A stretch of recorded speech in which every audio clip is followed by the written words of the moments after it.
Welcome to the Supply Geek podcast, the show that turns shipping containers and glossy corporate advertising into real stories worth sharing.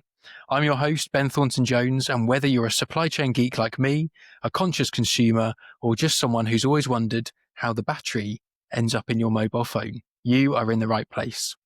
Each episode, we unpack the hidden stories behind the stuff we use and the things we do every day, from palm oil plantations to the milk supply chain, from cargo ships to carbon emissions. We're not just about moving goods, we're here to move minds. So grab your map of the world, adjust your safety vest of skepticism, and let's dive into the weird and wonderful world of supply chains. Let's get geeky. So my guest today, and number one, as I'm going to call you, battery geek, is Caspar Rawles. Caspar, welcome to the podcast. Thanks so much for being here. This is actually the first time that we're venturing outside of a kind of food item and food supply chain in this series. So, and also one of the supply chains that I actually have no professional experience in. So actually myself as a real geek, I'm loving this because over the next hour or so, I'm really going to learn something that I don't really understand, and a supply chain that I think is really important and touches the lives of so many different people. But before we get into that, please tell us a little bit about you, your career, and why you know more than most people about batteries.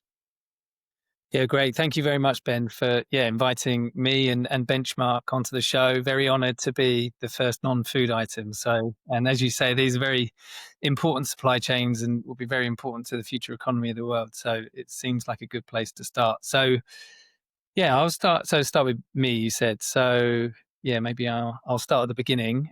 So I studied geology at university, and when I came out of university, went into exploration geology for mining companies.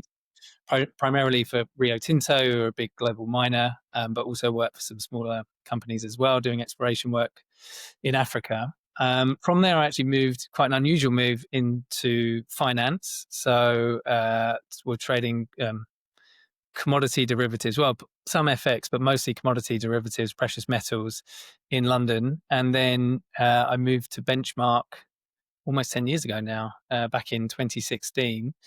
And used my kind of knowledge there and worked, when I originally started at Benchmark, I started as an analyst and covered a number of different markets, but cobalt, battery, cell, cathode markets.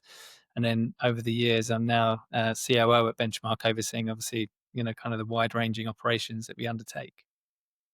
Fantastic. Yeah. And I think, I went to school with Simon, that's, I think, chairman or head of the company. And I've kind of seen that progression as well, from afar anyway. And it's amazing. And I think a sign of the importance of this industry and the sort of area that you work in, that there's been that progression. But yeah, great to hear your background. And, absolutely, talking through your CV there, you're the ideal person to talk about batteries. So I think we should definitely get into that because I think it'll be a really fantastic conversation. So I always do a little reflection at the start of this on sort of, how the supply chain maybe, or this particular topic touches my life. I was telling friends in the build up to this about, speaking about batteries and saying that I was really looking forward to it and reflecting that, I don't know, 10 years ago, I think I used to run around the house and the only thing that I'd charge and looking for a cable for was probably my mobile phone that I'd stick on charge every night, ready for the next day. Now I am forever looking for the different cables for either my watch to charge, whether it's my bedside reading light, of course, my mobile phone, the numerous iPads and things, or games consoles, because I have a 8-year-old son that loves all type of screens and things. So I think it's a real reflection of just everything seems to have a battery nowadays. And I haven't yet, but I'm sure at some point we'll replace the petrol car sitting on the driveway and it'll probably go to a battery and fully electric version. So that'll be another cable to have to deal with. So I think it's something that people, if they reflect, they would have really seen this rise in what's going on there. And then I guess in other cases, there's a couple of books that I read within the last year or 2 years. So Vault Rush by Henry Sanderson, which I think is a really good one and I'd recommend to lots of people.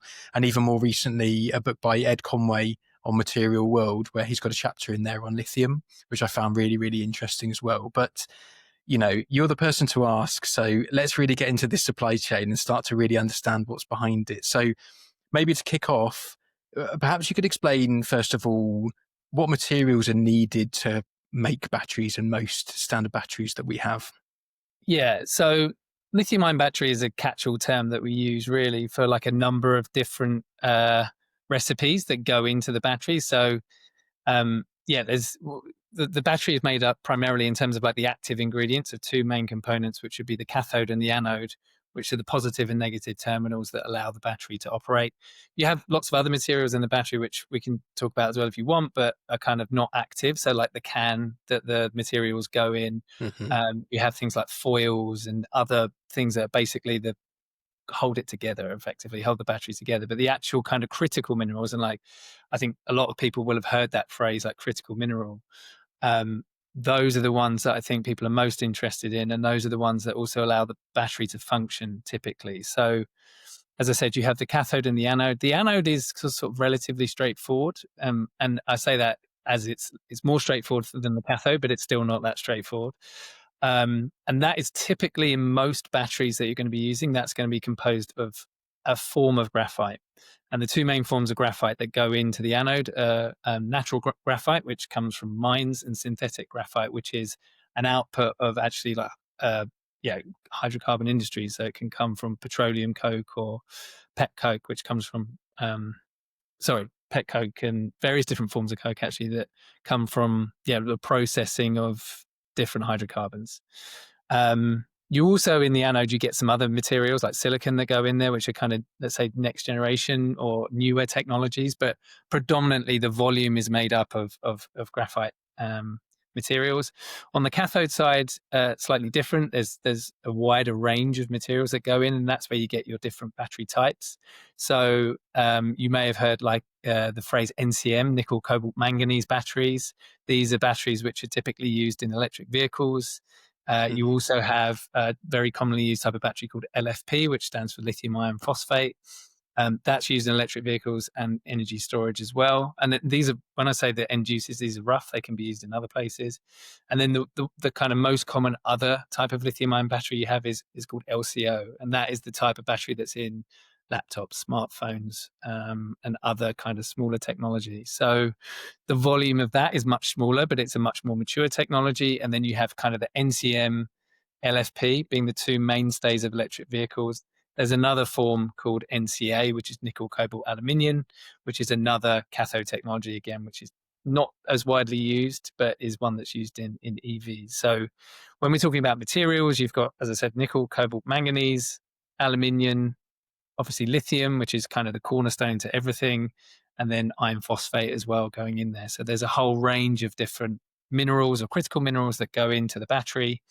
And they're all completely or almost completely different supply chains until they get towards kind of the end of the value chain and start going into the battery. The other kind of, I guess, maybe important minerals to mention that are involved in lithium ion, but also let's say the energy transition would be copper. Copper is not classed as a critical mineral typically, but is used in the foils for the lithium ion battery and is heavily used in power generation and transmission. And then, of course, the other one that people are talking about a lot now, which maybe we want to get into this, maybe we don't, is rare earths. So rare earths are not used in the battery, but they're used in electric motors, which are very important for vehicles and transportation. And they've been very topical lately because they're very political and one of many parts of the supply chain that are heavily controlled by China, and the US government have a lot of interest in them as well. So they're appearing quite regularly in kind of mainstream media as well as part of the discussion. Wow, fascinating. A couple of things that really jump out there is, I guess, my basic knowledge of a battery. I think I just thought a battery was a battery. And it was just maybe a car one was bigger, going back to the Duracell bunny style adverts where you just think, those going into different formats. So to know that there's different types of battery is one thing that I've just learned there. And then, wow, the vast amount of materials that go into it. And like you say, we probably have to be careful on this next, hour's worth of conversation, because as you say there, you probably listed about 15 different supply chains that we could probably do easily an hour's conversation on each one. So we're probably going to have to really watch our time here and really focus on it. But I mean, That's really fascinating to understand. And I wonder whether, the next place to go is where do most of these materials come from? I'm assuming they're mined materials. It would be great to understand, is that the case? And maybe the geographic spread of where you can get these materials from typically throughout the globe. Yeah. So maybe I'll start with lithium because, as I say, that's kind of, well, lithium-ion battery is the name, but it's also Mm. isn't in every type, whereas that's not true of the other minerals. So, yeah, lithium can be a mined mineral. There's two main forms. There's like a hard rock form, and most of that comes from Australia, and that's called spodumene, which is like the mineral that you find in the ground that then gets processed into a concentrate and eventually makes its way to being a lithium chemical. The other place that you get lithium from typically, in terms of the large part of the volume, comes from South America, from Chile and Argentina, from high altitude salars, and it's in a brine form. So if you think about just a brine, like a liquid containing lithium is a salt. It's a liquid that contains a salt, and they pump this liquid from underground, and then process that liquid, and you're left with lithium, well, concentrate again, which needs to be converted into lithium chemicals. So not mined in the typical sense, but it does come from the ground. It's perhaps closer to something like, if you think about oil, in the sense that we pump oil out of the ground, you have like Yeah. oil field management. You would have like a brine field management, and you're pumping from different locations, and there'll be different concentrations, and you process the mineral there. So that's the majority of lithium is coming from, about just over half is coming from, around roughly half is coming from Australia. Then of the remaining half, a large portion, maybe 30% of that, is coming from South America. And then you have kind of new, what we would term like new resource regions where we're seeing lithium produced. That's primarily going to be Africa, various different parts of Africa. And you're also seeing some investment in new supply in other regions too. The US are investing heavily. Obviously, there's a big critical minerals focus there. Some coming out of Europe, some coming out of Canada, but various different regions, nothing like really significant in terms of making up a new proportion of kind of global supply chain. Wow. And it's funny you touched on that sort of link and the analogy to sort of oil. Is it the case that, like with oil, we hear about, where they found another oil field somewhere, or they're investigating, or they're going to Antarctica? Do we kind of, from a, I guess, geology sense, do we know where lithium is, using that example, in the world? Or is there a huge case of discovery? And I guess with it being so important to the economy and what's being used moving forward, is everyone desperate to scan their own market to understand whether they've got some of this stuff that they can lift out of the ground? Yeah, I mean, I think maybe there's because demand for lithium is so high, and the price has been volatile in the last few years. I think there's a perception that lithium's quite rare or unique, and it's not abundant, but it is actually very abundant. It's one of the most abundant minerals in the Earth's crust, and it's pretty much everywhere. It will be, to some degree, it will be in your garden in the UK, or if you go to a beach, there'll be minerals there. I mean, there's all sorts, but I think the key thing is actually, as with all minerals, is it there in sufficient concentrations to make it economic to extract. Mm. So there are lots of lithium deposits everywhere, all over the world. It's just finding those ones that can compete on an economic basis with what's already in production. And what you typically tend to see is the best resources get developed first. So kind of the cheapest ones are being developed or have been developed. And as you go through time, like the quality of the deposit that you find is less likely to be kind of as good. Although, as you say, the world's a big place. There's the opportunity that someone might find something that no one's seen before and find a really good deposit. But it is very abundant. The big problem with lithium and many of these minerals is not abundance. It's getting it out of the ground on time to meet demand. That's really the challenge, because and we can talk about this, is one of the other sort of challenges that the supply chain faces, is that for the majority of the supply chain, if you want to build a factory that processes critical minerals, or one that makes batteries or cathode material or EVs, you can build those plants, even in a year in some places, but let's say 2 to 3 years. But building and developing a mine usually takes, best case scenario, 7 years, but kind of up to 10 years to get that from discovery into production. And so that's really the challenge with these markets, is getting those minerals on time. So they are, lithium is abundant. There's enough. It's just when you get it out of the ground on time. Wow. Yeah. Really interesting to know. And I think, you already started to we always touch on some of the challenges and the interesting aspects of every supply chain. It's funny. I was thinking to myself about where you would find it. And I guess it comes down to where it's sitting as well. I was thinking to myself suddenly then, if they found a huge deposit, great deposit under the city of London, I mean, you've got a lot of challenges with, they're not going to dig up, central London. So I guess often you find mines in places that aren't necessarily near residential areas, or at least maybe they'd want to start in other places compared to that. But yeah, really, really super interesting to know. In terms of that challenge, I was just wondering, what's the status like at the moment then? It sounds as though, is there more demand than there is supply, and therefore you've got, I don't know, mines wanting to come online, but they're maybe, to your point, 7 to 10 years away or a few years away, and we're going to see this sort of demand and supply start to rebalance itself again?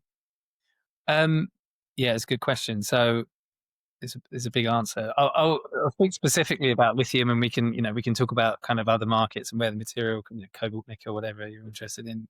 But in terms of specifically about with lithium, actually at the moment the market is in a state of oversupply. So there's too much lithium. There's a number of reasons for that. And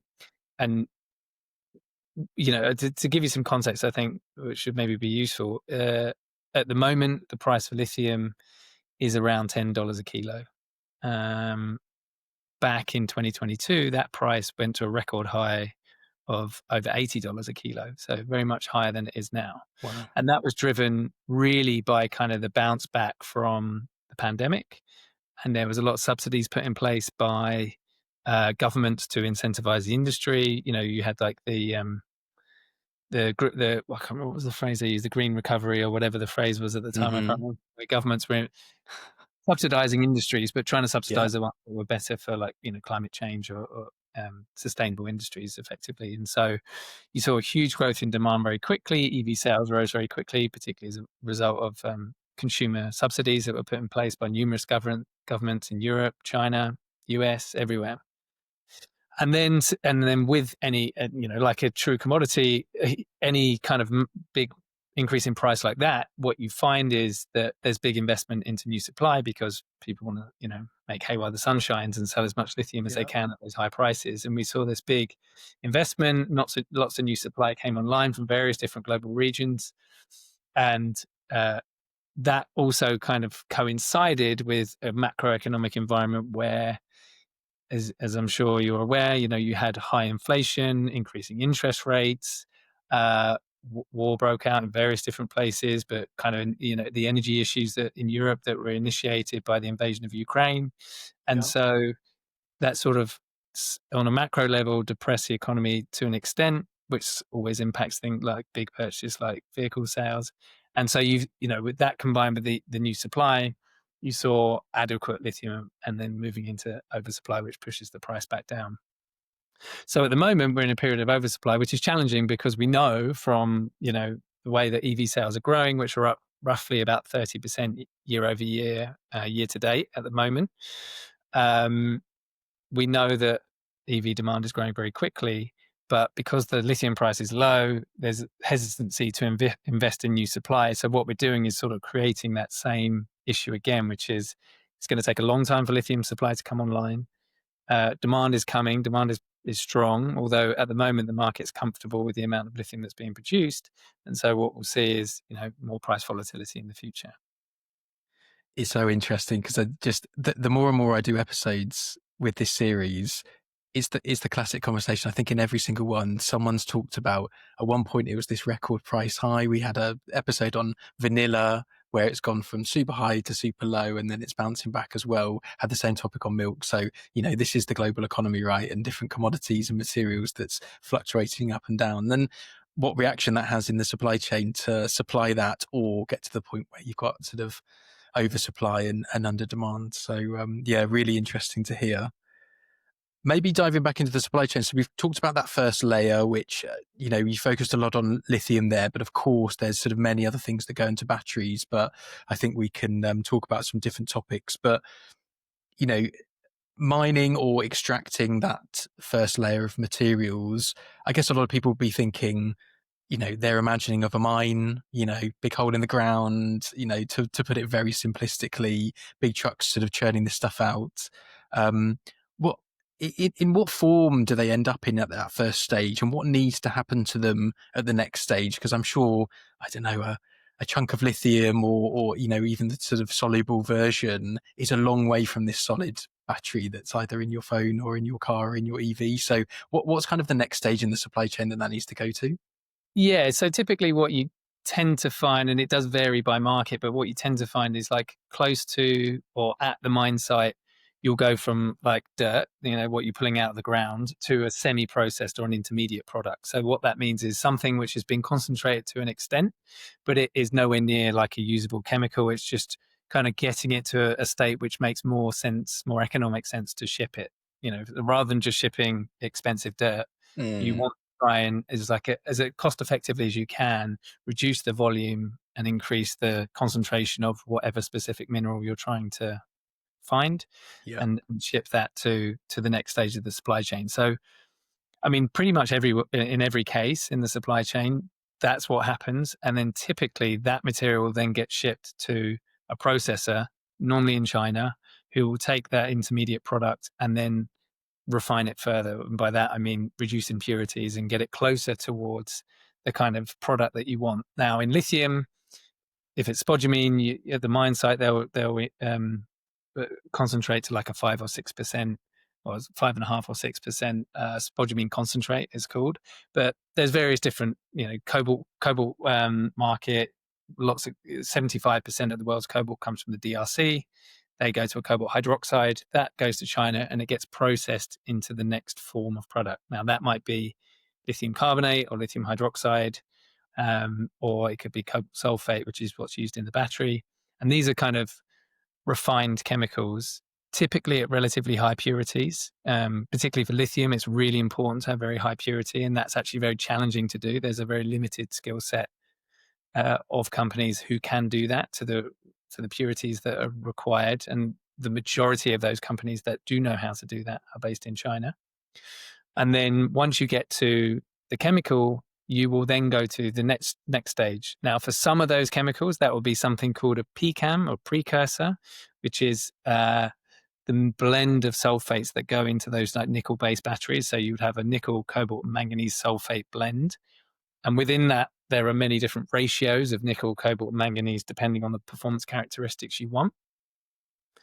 So you go to recap, because I don't want to lose people, you go mining, semi-processing, then something like a PCAM. And then the next step would be cathode, which is one of the active components in the battery, or anode if you're in the graphite supply chain. And those are, you're taking generally a mixture of different products and creating this anode or cathode material. Again, the vast majority of that is happening in China. I think for the anode supply chain, we're in the high 90% of all production of that is happening in China. For cathode, the number isn't quite as high, but it's still well over 80%. I can get the exact figure. I don't have it to hand, but it's vast majority is happening in China. Mm-hmm. That anode and cathode material gets shipped to the cell factory, the lithium-ion battery manufacturer, who takes the material and puts that into its battery, and then you have the battery that can go on to all the different uses you spoke about previously. And just to give you an idea of what they are, the anode and cathode are typically powders. And what the cell manufacturer does is take that powder, mix it into a slurry, so add a liquid. It can either be a solvent or water in the case of the anode, and you paste it onto the foil, onto a thin foil, very thin copper foil for the anode. You paste it like a giant printing press, and it gets wound or rolled up or folded, and that goes into the battery. And that's a lithium-ion battery with electrolyte and various other bits and pieces. But it's basically a giant printing press. Wow. Caspar, can I just say, you just done so well to explain what is super complex of how you actually get from, a raw material that's just been extracted from the ground all the way to a battery, because I totally followed that. But, the beauty of this is especially the YouTube version, we could probably put a few images up as well. So when people watch this, we can, bring it to life a little bit more. But you did really well to do that. I was just going to say, I think that's why part when we think about, automakers or cell manufacturers, all those steps are so complex, and much of being successful in this industry is a supply chain game and getting your ducks in a row with your supply chain, because the politics of these minerals as well means that you see different global regions trying to control their supply. So it is a real challenge. This is not just a case of like, I'll just order from a supplier. Like, there's a real challenge in managing this in the types of volumes that we need for energy transition. Absolutely. And, I guess the beauty of that, and those that are going to win mostly, is people that have maybe played a long game, made a really good call on where to place their manufacturing capabilities. And we can't avoid the fact how many times you mentioned China when you were explaining all of those things. I'm going to prevent myself doing my best Donald Trump impression when I say China, but really interesting to hear. And I think we should get into that because it's super interesting. It came out, in Volt Rush, as I said earlier, the book that I read, and many others, that you understand.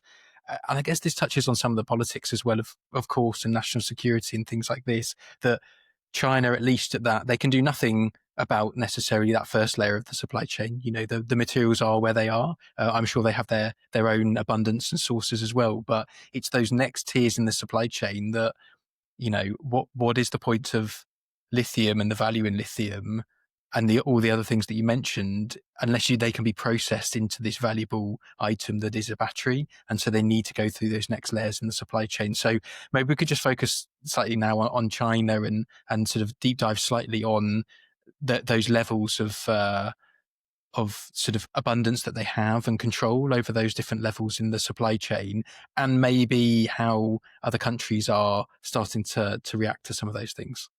Yeah. So China is very abundant in the supply chain. So, as we discussed, there's lots of different minerals, lots of different supply chains. So I won't go into each one, supply chain by supply chain, but sort of broadly speaking, China will control, as a minimum, probably 60% of any of these supply chains, but typically across the supply chain, like more than 80%. Now, that's not quite true of everything. There's been a lot of diversification over the years of kind of cell manufacturing and EV manufacturing, and we haven't even really touched on ESS, which is energy storage tied to the grid, renewables. Some people have a battery in their homes tied to the solar on their roof. That's diversified more, but the kind of, as you said, mines are where the mines are. Nothing anyone can do about that. But from the mine through to the cell, so the processing, the PCAM, the CAM, the anode, that's, China is extremely dominant there. As I say, on the anode supply chain, some elements are 99% of the volume is in China, and many of them are more than 90%. So that, there's a lot of control there, and there's many different reasons for that. This has been something that there's been focused on by kind of in terms of national strategy for a long, long time in China. Also, in terms of, just as it being a manufacturing hub, it had many of the chemicals that were needed kind of early on when batteries were being commercialized, which started in the 90s, to tell you how far into that story we really are. That's where we saw many consumer electronics manufactured. And it's only really been in the last, I guess, kind of 10, maybe just over 10, maybe 10 to 15 years that there's been an increasing focus from governments on this, and realizing the kind of partly national security, but economic importance as well of controlling these supply chains. So, as you say, what we've seen is, in various different forms, the US government has been very driven and motivated to try and onshore a lot of this manufacturing. The European government as well, all for slightly different reasons. Obviously, in Europe, you have a big number of automakers, German automakers, who are very important to that country's economy and to the regional economy as a whole. And as we move away from internal combustion engines, and a big part of the value of a vehicle will be tied up in that battery, then there is a need to try and do that locally to just give people jobs, as the people that are manufacturing the engines will need jobs and kind of maintain employment levels. But also, when we think about energy as a whole, the national security kind of energy the importance around energy that continues to grow. Oil is, or historically has been, like the most geopolitical commodity in the world. You could argue that the critical minerals, particularly lithium, are kind of stepping into that sphere now. If you think back to when Trump first kind of came into office the second time around, and there was the kind of security for minerals deals with Ukraine on the table, Yeah. where he wanted access to Ukraine's minerals. Like, these are becoming increasingly geopolitical, already are at kind of the top of the geopolitical sphere. So we're starting to see national policies really focus around these minerals, or they have been for a while, and those strategies are playing out and kind of escalating with the ongoing trade war that's happening globally. Mm. Yeah, it is so interesting to get into those sorts of things. And, in some ways you've got to say, fair play to China. I mean, they really called it. I mean, to get themselves, in that situation, to have, to know that this was maybe the future, and to really, focus on this, and have a huge supply chain, and, it's supporting their own industry, because why not? If you're producing, a lot of the elements there, would you not then it be the location to put that battery then into the next step, into an EV or into another electronic device or something along those lines? But yeah, definitely it's something that I feel like, having very little knowledge of this, but touching on it slightly, I kind of, in some ways, view some reports in the news in a different way, knowing that some of the motivations behind some of the things that you're hearing, like you mentioned there, the Ukraine deal that Mr. Trump was so sort of focused on in terms of their critical minerals, and other plays that are being made. Maybe just thinking about batteries, this may be very high level, but it'd be interesting to know, of global battery production, where is the majority going to in terms of different industries? I guess I'm thinking EVs versus maybe the electricity infrastructure that we talked about there, as well as smaller electronic items. And how is that changing as well, and how do you see it happening in the future? Yeah, so EV is by far the biggest demand center for lithium-ion batteries. So about 3/4 of the batteries that are produced today are going into electric vehicles. That continues to grow at pace. So we see EV demand globally this year, kind of year over year, year to date. So over the same period last year, is up about 30%. So it's been a relatively strong year. That most of that growth has come from Europe and China. The US has seen some growth, but is expected to slow with changing incentive policies as a result of the new administration. But the fastest growing sector is actually energy storage, and that's becoming an increasingly important sector. Now, we've seen demand from energy storage sector increase more than 100% year over year for, I think, the last 2 years, and Wow. it's going to be the same this year. It continues to grow very quickly for a number of reasons. Obviously, the cost of renewable generation has dropped dramatically. I'm sure everyone's seen the charts everywhere about how much of the grid in various different parts of the world is made up of solar and wind now, compared to 10 years ago when it was coal and gas, etc. The challenge with that is they're intermittent, so you see more and more batteries being tied to those installations to be able to shift the power from the sun shining in the middle of the day to people wanting to put the kettle on in the evening in the UK or whatever it may be. So that's a very fast growing sector. It's dominated at the moment by LFP, lithium ion batteries, so the type that contains lithium, iron and phosphate. They're cheap and very reliable, or relatively cheap, I would say. There's probably a better way of putting it. So that will continue to grow. And we actually think, potentially that sector could be bigger than EV demand, but it's going to take a long time to get there because it's starting from a much smaller base. So now EVs are the kind of major demand center, but the one to watch would be energy storage, which is, as I say, is particularly those kind of grid scale installations. Obviously, people have these small batteries tied to their home, but you have these megawatt hour scale batteries, or even gigawatt hour scale batteries that are tied to the grid as well in the future. Yeah, it's so interesting. I'm just starting to think to myself as well. I mean, the potential growth there as well. I mean, I'm not sure what the stats are for EV vehicles versus normal petroleum, diesel, etc. But I don't know. Maybe we can bring this up afterwards. But it must be what, 10-20% max. So if we go fully electric globally on all vehicles, even talking trucks and every mode of transport, not just your domestic car, I mean, there must be so much more that's going to grow and have a requirement of an EV. And then you touching on sort of energy storage in terms of households and industry and things like that. I mean, it's going to be huge, right? It's the demand will get so much bigger than what it is today for all the critical minerals and the battery infrastructure. Yeah, exactly. I mean, to give you an idea of kind of the scale of growth. So 2025, this year, we expect the total battery market to be about 1.6 terawatt hours, which may not mean much to many people. That's 1,600 gigawatt hours of cell deployment this year of batteries across all the different industries, which are basically transport, portable electronics, so mobile phones, laptops, and then energy storage. In 10 years, and in 2035, we expect that to rise to about 6 terawatt hours or 6,000 gigawatt hours.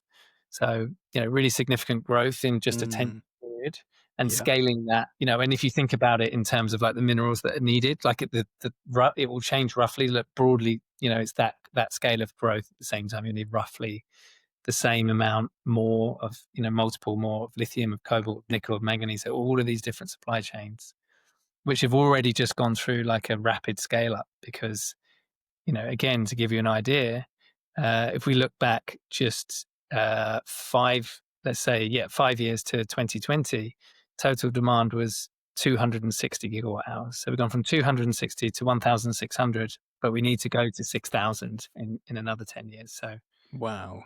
really Yeah. Yeah, that is incredible. And I guess what I'm starting to think about is in terms of those critical materials that go into the battery. I mean, you talked before about how, lithium, for example, actually people think that it's quite a rare thing, but it's very abundant. But surely it gets to a point where it could potentially be exhausted. So is that the case that we could get there? And it's maybe making me start to think about maybe we need to touch on the recyclability of batteries and how that supply chain is working as well. Yeah, exactly. That's exactly it. Like, these minerals are all recyclable. So whilst the demand growth for new batteries or batteries made from, let's say, like virgin minerals is going to be high just because of the rate of growth and because of the longevity of batteries. Batteries last. There's lots of people talking about this, because people talk about the warranty on the EVs, but the reality is they last more than 10 years in an EV, and they're still good batteries after that, and they'll probably last longer than that. We just don't really know at this kind of scale how long they'll last, but they'll probably outlast the car. So the only thing that will outlast them maybe is the electric motor. But so that, so you do need to rely on new material for that, but they are all recyclable. Now, the challenge obviously being doing that economically. Now, there's no reason that can't happen. It's just recycling these batteries is relatively new technologies, and building out all this supply chain involves a lot of cost. But when prices are low, that becomes more challenging. But like we see with lead acid batteries that are used in, just for normal ICE vehicles, for starter motors, etc., the recycling rate there is in the high 90%, 98, 99%. So there's no reason why we can't achieve the same rate of recycling within the lithium-ion battery supply chain. And in fact, there's a bigger incentive to do that because the minerals in these batteries are far more valuable. And if you think about somewhere like Europe, who's never going to be able to have the mining capacity to be able to supply itself, once you've paid to import those minerals into your region from wherever they've come from, you want to keep them there and reprocess them and put them back into your supply chain. So everything is recyclable. So that's, key difference. Some people think about it like, you see media reports. So once the car's, 10 years time or even less, then the car will have to go to landfill. That's not, the car's recyclable. It's made of metal. The batteries are recyclable. There's obviously going to be some elements that aren't, but largely speaking, the value is going to be all recycled at various different places throughout the world. So the minerals are obviously constrained in theory. There's plenty there for what we will need. It's just setting up these supply chains to mine them, process them, and then when you come to end of life, then recycle them as well. Yeah, it's so interesting, and it's touching on that point, like you said, I find it really interesting that within industry, there's this competition, the capital needed for a recycling plant and the technology, it's competing against maybe at the moment very cheap, to be able to get the minerals out of the ground. Is it more cost effective to make a brand new battery as opposed to taking an older one apart and releasing some of the value from that? But then again, you touched on Europe might not have its own reserves of that raw material, but if they're consuming products that have batteries, then they're within the market. So why not then turn them into the next generation? So it'd be really interesting to see how that goes. And maybe on that point, are you seeing the majority of battery recycling happening in the same markets aka China and others, where most of the raw manufacturing of brand new batteries is happening? There will be more battery recycling in those regions, but I would say that actually it is diversified. So part of the reason why you're seeing more recycling in somewhere like China or South Korea, which is another big hub for battery manufacturing, is actually a lot of the recycling that's happening today is happening from what we would term like production scrap. So when you manufacture a battery, sometimes you have like off-spec material that you these are this is high. Oh, what's a better way of putting it? This is like low tolerance manufacturing. So you have to have everything to a very, very specific grade or specification. And if you don't achieve that, you're not going to be able to use the battery. So all the way through the manufacturing process, there's all these quality control checks which make sure that it's reached certain standards. And if it's not, unfortunately for the manufacturer, they have to throw all of that into a big pile for it to be recycled, and they have to start. And also as well, you have scraps in the sense that, like as I said, these are long foils and they cut sections out, and you have offcuts. You would in making in a bakery, making something. So those pieces are also valuable, so they get sent for recycling as well. So there's a lot happening there. And also in somewhere like China, you've had a much higher penetration rate of electric vehicles for a longer period of time, so you have more second life batteries coming back to be recycled. But having said that, in Europe and North America, we want to keep those materials in our region, but also it's not easy to ship spent batteries and transport them. Lithium-ion battery is transported I think it's classed as a hazardous product, has a special classification. Don't know if you've ever noticed, but if you buy anything with a lithium-ion battery from Amazon, there's a special warning label on it that says it contains a lithium-ion battery. Now that's a new product, that's a battery within a product. If you're talking about something that's been out in the market for 10 years, exposed to extremes of temperature, charging cycles, all these various things, you don't want to lift that battery out of the product and then ship it, because there's risk associated with that. So most of that processing is happening in region, and you process to a material called black mass, which is quite a cool name, I think. But I'm sure that's a movie, isn't it? Black Mass as well. It is a movie. It's not that battery. But and then that gets processed, generally speaking, into constituent parts, which are made up of all the different minerals. They get separated out, and then they're used in the supply chain. Some of them are kept together because it's easier, but and they're needed together in the supply chain. But broadly speaking, that black mass then gets processed, and you end up with all these different minerals. Wow, really interesting. Yeah, and really interesting to hear about that. It's the kind of offcuts of the scrap is generally the first to go in there. Made me think of I used to previously work for Nestle and used to go up to the Kit Kat factory in York, and actually between the wafer layers there's like a chocolate cream, and someone telling me, do you know what that chocolate cream is? It's the Kit Kats that didn't make it. They crush it up and it turns into the chocolate cream that goes back into another Kit Kat in terms of the cream layers. So it's just that recycling off the line that always is the first one to get put back in, because you've got a captive supply chain there. You don't have to collect it from numerous areas. It goes straight back in. But I guess if you want to get battery manufacturing and recycling on a grand scale, you're going to have to, have this, I don't know, curbside plus, coming out of cars and all sorts of different places in that infrastructure to, break those down and build them back up into new batteries and pieces. Yeah. Well, the other thing as well is obviously you need the recycling capacity there to accept the batteries when they come out of use. So, and they need something to do in the meantime to make money. So they need that, almost fortunately, there's a production scrap there, which keeps them going on as, it's going to be a relatively small scale compared to what's needed in the future, but it also enables companies to develop their process. They have that material to work out, what exactly, and refine and make more efficient their process, because it's all about reducing costs. And, we've seen that with time and with all of the processes across the supply chain, they improve over time, you reduce costs, it becomes more efficient. So, because we're still at the very early stages of the generation of these value chains. About internal combustion engine vehicles, which have been around for over 100 years, and those supply chains that are built around there. But, this EV supply chain is really, right, there were EVs around more than 10 years ago, but in this kind of scale, it's only been sort of 5+, maybe 7 years or something, where you've started to see the industry's gone through a scale up, and now you're starting to see more and more of these efficiencies come into the way people manufacture batteries, process chemicals, recycle, all of the various different steps. Yeah, yeah, no, completely makes sense. Completely makes sense.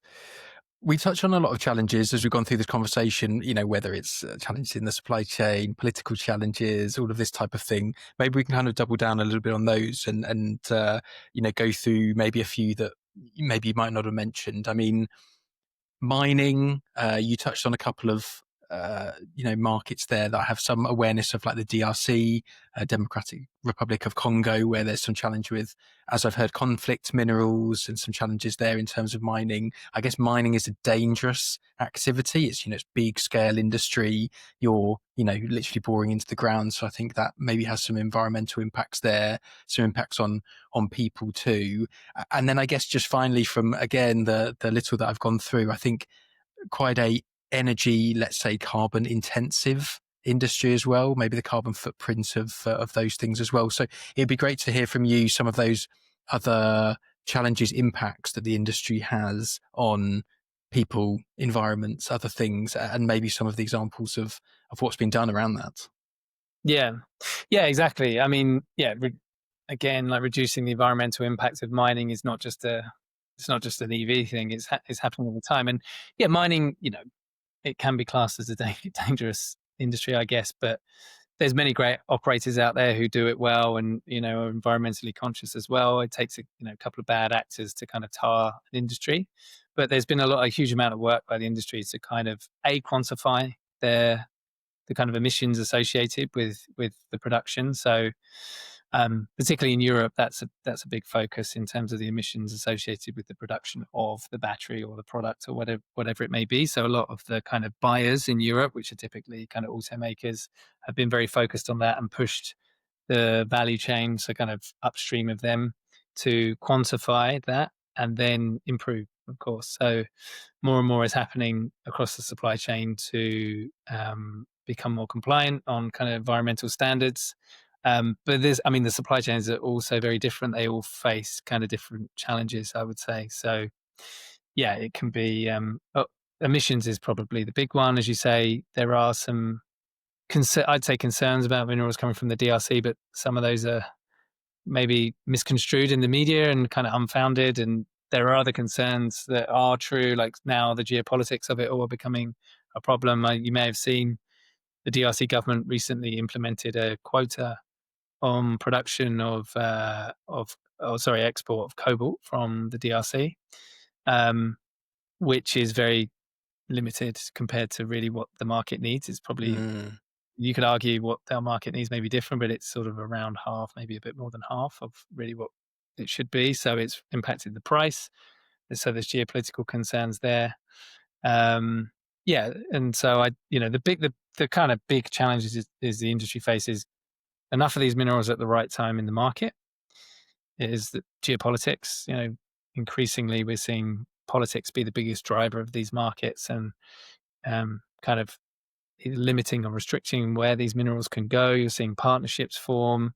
Everyone realizes that this is kind of the next stage of the industrial revolution, and they don't want to lose their foothold if they have one in that, or if they don't have one in that, they want to get one, and they want to make their region the place where these industries congregate to get kind of the synergies from all working in one place, like you see in China. So those are kind of the big things. And I think everyone in the industry is very aware that as we build out these supply chains, we want it to be done in the right way, so in a sustainable way. So there's always the focus on that as well.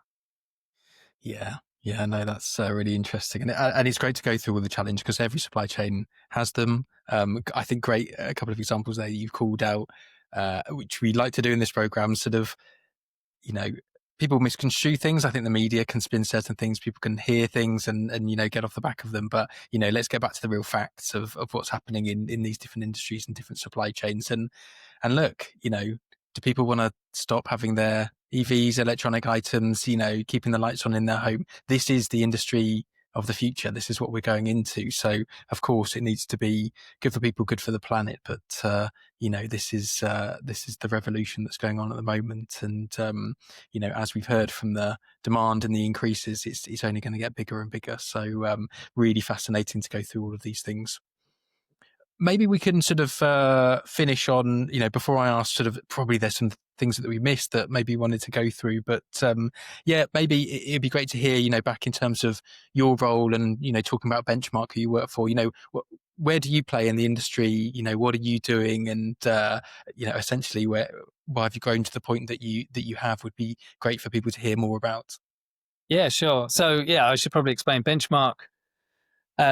We provide data and analysis and insights on the energy transition, or energy transition supply chain is probably a good way of putting it. So we don't buy or sell any of these minerals. We have no involvement in that. What we do is we analyze the market. So we're the market leader on publishing pricing. So this is again something that maybe we could touch on, but Benchmark publishes prices. Those prices are used to settle the supply chain contracts that between buyers and sellers of these minerals. So if you're a mining company and you're selling your lithium chemical to an off-taker, whether that's a battery manufacturer or automaker or whoever it may be, you don't want to negotiate your price every month.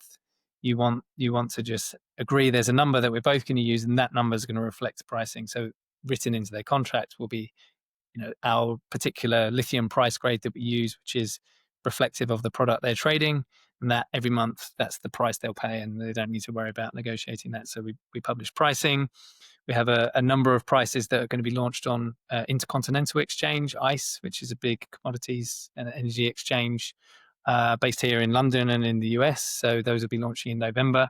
We also offer kind of forecasting and analysis services. So we forecast supply, demand, prices, and costs for all of these different critical mineral markets, many of which I've mentioned, out to the long term, to 2040, 2050 and beyond, for people to use for investments and people want to understand these markets. We also have a number of events every year which are focused on these supply chains. So we're the only company doing what we do in terms of providing data and analysis, which covers the full supply chain from the mining all the way through to the black mass and the grid and the recycling and the electric motors and charging infrastructure and all the various bits in between that can give you that kind of full nose to tail insight into every aspect of the supply chain. Yeah. And it sounds so needed. I was thinking to myself, before you guys, it must have been people just negotiating with each other and, wild different prices. And, how does you need that independent party, right, to kind of be saying, well, trust us or not, or, take the price or not. But, this is a lot of work's gone into trying to set that level of what's needed for stability in what is a growing and huge industry and huge market. Yeah, exactly. It was privately negotiated contracts between buyer and seller, generally annual, but it varies by market. But yeah, generally annual fixed prices, or these kind of now, which you look at it in today's world as like quite archaic structures that people, that's how it was back then. And obviously as the market's matured and you've got far more players, you've got, not just the industry of buying and selling, you've got also financial institutions and traders that are involved in the various different markets. So there was a real need for, transparency around pricing and accurate pricing, which is obviously what we stepped in to do. And it's grown since then. Yeah. Well, it's been fantastic, and I've been, watching from afar for some time. But it's just, really interesting to see how not only the industry but also Benchmark has really grown over that time, and will be interesting to see how things move forward. Caspar, we're coming up to probably an hour's worth of talking, so we should probably start to think to wrap up at some point. But I wanted to check in with you. We've learned so much. I've learned so much from the conversation so far to really understand the battery supply chain, all the different elements to it, the challenges we touched on as well. What haven't we gone through that maybe you're sort of, if we didn't talk about, you'd be thinking, oh, it would have been great for people to understand that, or an area that we didn't go through and explain? I think we've covered the vast majority of kind of areas. Obviously, we didn't go through like market by market, mineral by mineral, some of the kind of challenges or geographical areas that these minerals come from. So I think, we could talk about that, but that would probably take us into many more hours. I think as well, maybe just something that is quite interesting is from a supply chain perspective that we haven't touched on, maybe is like the human capital, in the sense that there's a huge experience pool of people based in China who can work. If you want to hire an engineer for your line in your factory, you'd have a big pool of people to hire from. But one of the really big challenges that the rest of the world pretty much outside of a few places are facing, but particularly in Europe and in North America and the US, is you don't have that experienced pool of people to work on your plant. So not only do you have to invest to build the new plant, you have to upskill and train people to be able to operate.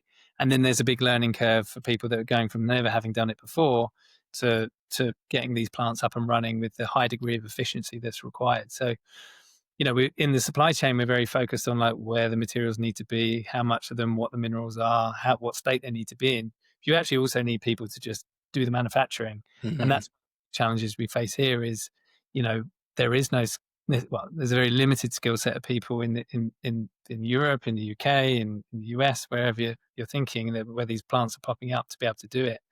And there's a really, not only just on people side, but there's a limited pool of companies as well that know how to do it. And really the experience at commercial volumes really sits in the East, and particularly China, but South Korea and Japan have some of these supply chains as well. And so I think there's that big curve as well. And, it's just thinking about how quickly can we ramp the investment, the material production, and also the skill set of people is the thing that quite often gets overlooked. Yeah, it's a great one to pick up on. And I think that, it touches on this as people talk about the great sort of energy transition that, it's industries that you have, whether it's, I don't know, a coal-fired power station that, if we're moving to onshore, offshore, wind or solar and things like that, and that's going to sort of wind down, there are people employed in those industries, in the car industry as well. I often think now an EV driving past versus a combustion engine. I mean, an EV is more akin to like my son's remote control car than it is the combustion engine type car, because it's really just four wheels and a battery, and everything else is just kind of a nice place to sit. A lot of computer electronics, motors, things like this, which is a completely different skill set. So yeah, I think it's a really good one to pick up on. And have you seen, I guess, where have you seen particularly governments, I guess, start to lean into this and try and address that? Maybe you've got some examples of whether it's, I don't know, is that getting into schools? Is that training? Is that more people going into STEM subjects? How are people seeming to try and talk about this and address it, do you think? Yeah, I think, it's difficult because many elements of the supply chain are really yet to appear in the kind of European or North American global regions in great volume. So I guess the closest would be battery manufacturing. And what you've seen is actually, because particularly in the US, a lot of the cell manufacturing capacity has been joint ventures with experienced cell manufacturers and automakers.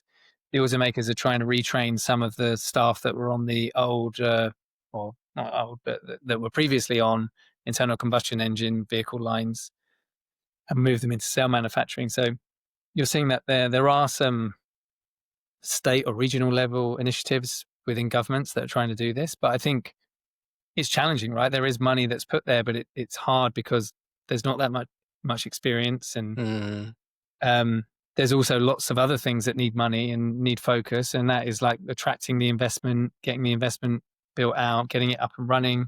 I'm mm, sure, if people are following the battery supply chain, they'll know the challenges that Northvolt in Sweden faced in terms of building out their plant and scaling. So, it's not, these are not easy things to do. And so I think it is on the agenda, but I think maybe there's been higher priorities, and it's something that will probably need a bit more focus over the coming years to really get to where we need to be in terms of having that kind of liquid base of skills and available employees to fulfill the various different roles, particularly when you consider all the different supply chains and what's going to be needed where. wow. Yeah. So interesting. And again, I come back to, as I do more and more of these of this series, and we focus on different materials, what's starting to come out is what the future looks like. And this is one point around skills and people getting into certain industries. We've on the conversation that we had around milk, there was this notion around farmers. And did you know the average global age of a farmer is 60 years old, 60. So there's this real issue that no one wants to get into farming. I mean, it kind of makes sense. You sort of think that it's a tough task, but we need to feed a growing population. So you've got this huge shortage potentially in farming, farmers, things like that. And I guess you've just made another very good point that maybe if we have some younger listeners or people maybe wanting to career change, potentially, I don't know, farming and also getting into the elements of the battery and electronic Battery supply engineer. chain, Yeah. is going to be a place to really focus on. So yeah, really, really interesting to hear that, and it will be interesting to see how that shapes up as we move forward. Caspar, thank you so much. It's been a fantastic conversation. But before we drop off, maybe just, final words from your side, and maybe final question. People, if they're listening to this, they've obviously had an interest in listening to and understanding about the battery supply chain. If people want to know more, go further than just this conversation, where would you be pointing people to, and areas to watch out for? Obviously benchmarkminerals.com is all the place. Of course. If you just want to do some reading, there's loads of information available online. Is it, like with all things, right? There's lots of information out there. If you want to understand the supply chain more, it's always very heavily covered in the media now because it is so political, and there's lots of information there. But yeah, we have a free newsletter that will give you a lot of information. There's social media channels as well we have, primarily LinkedIn, but also all the other usual ones. We have YouTube as well. So there's lots of information for free available there if you just want to understand, or if you have like a business need, please reach out. We'll be happy to help. Fantastic. Well, yeah, maybe some of those links we'll put into some of the show notes as well that people can get hold of when we release the episode too. Caspar, thank you so much. This has been, as I said at the start, to start this series, I leaned heavily on my own network, which is some of the supply chains that I, had some experience of and knew something about. I was really looking forward to this one because it's been a fascinating hour for me to understand so much about this amazing supply chain, how complex, how global, and some of the challenges it's got there. So I really thank you for spending the time. And I look forward to seeing the development of the industry, Benchmark as well. And thank you so much again for spending the time to talk us through all of those things. Great. No, thank you very much for inviting me and Benchmark on the show. It's been really interesting to talk it through out loud. I very rarely get the opportunity to talk about supply chain like this, so it's been great. Yeah, thank you. Lovely. Well, you're hugely passionate, and it's really come through. So thank you so much, and I wish you well, and hope to speak to you again soon. Great. Thank you very much. Thanks.